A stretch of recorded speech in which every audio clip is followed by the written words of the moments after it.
அப்பாவுக்கு bottom bottom, பாட்டு பாடுறவங்க தான் இருந்தாங்க, மற்றவங்க நிறைய பேர் இல்லை. அதுக்கப்புறம் என்ன பண்ணாங்க, மைக் அவர் வாங்கினாரு.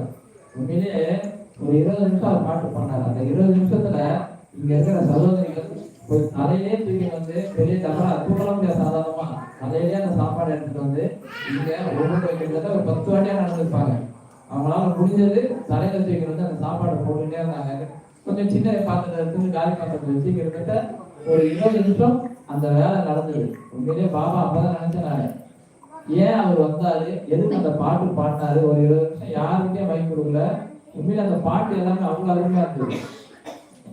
இது ஏன் சொல்லணும்னா, நமக்கு ஒரு நெருக்கடியான சூழ்நிலை வருதுல்ல, அந்த மாதிரி சூழ்நிலையில கடவுள் யாரையாவது நம்ம கேட்பாரு, நான் இருக்கிற நீ ஏன் கவலைப்படுற, நீ ஏன் பயப்படுற, உன் வேலை நடக்கும், நீ போய் பாருட்டு எனக்கு பாட்டு பாடுறதுக்கு அவரே ஆளை வர வச்சு அவ்வளவு அழகா சிறப்பாக அந்த சாப்பாடு எடுத்தாந்து வச்சோம்.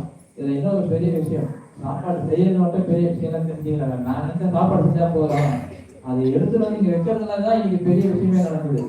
உண்மையில அந்த சகோதரிகளுக்கு பெரிய நன்றி